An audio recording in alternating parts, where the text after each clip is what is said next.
Milagre dos Andes, a história surpreendente onde tiveram que comer corpos para sobreviver. Qual o nosso limite?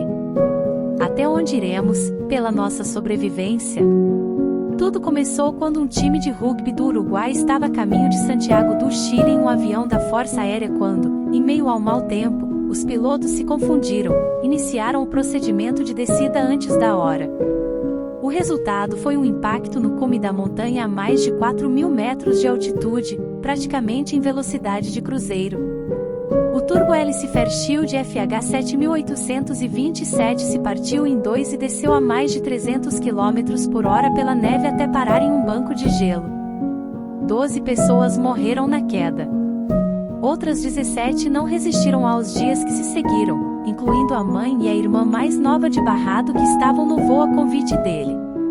Mas um grupo de jovens conseguiu aguentar temperaturas de até 30 graus negativos sem roupas adequadas, apenas roupas de verão, além da escassez de comida e água.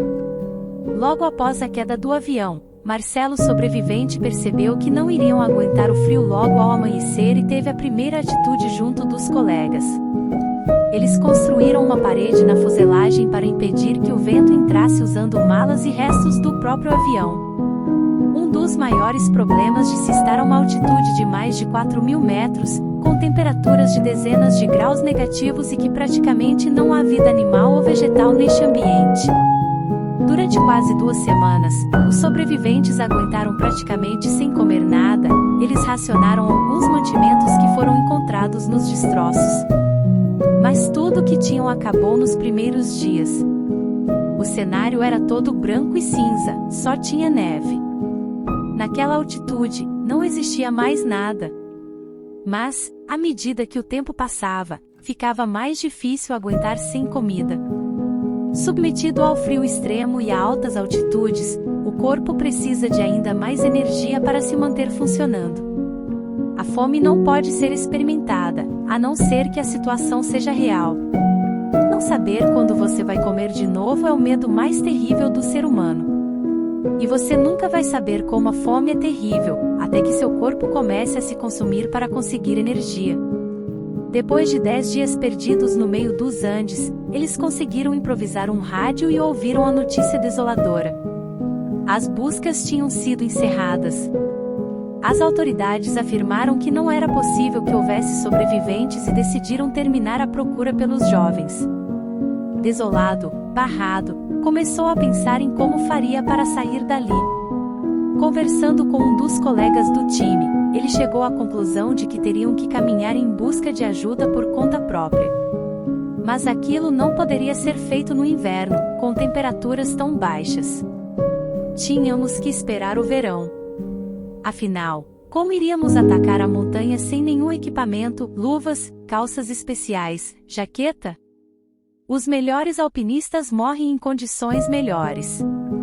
Nós não tínhamos chance. Ainda faltavam 2 meses para que a temperatura começasse a aumentar. Para esperar o verão, tínhamos que comer. E a única coisa que havia para comer eram os corpos de nossos amigos.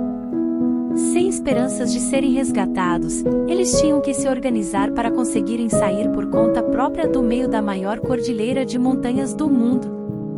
Fizeram alguns cálculos, levando em consideração o tempo de viagem até a queda e a direção do avião e chegaram à conclusão de que estavam a cerca de 8 quilômetros de distância de um povoado chamado Curicó. A meta era caminhar até lá e pedir ajuda. Barrado e outros 2 jovens ficaram incumbidos de fazer a escalada pelas montanhas dos Andes. Eles iniciaram a expedição e começaram a escalar os paredões de montanhas cobertas de neve que os rodeavam. Após alguns dias caminhando com muita dificuldade, chegaram ao topo de uma montanha, da qual esperavam avistar o povoado de Curicó. Mas tudo o que havia do outro lado eram mais montanhas. Perceberam que a expedição seria mais complexa do que imaginavam e decidiram que um deles voltaria ao acampamento na fuselagem do avião. Assim, os outros 2 teriam mais comida e agilidade para continuar a caminhada.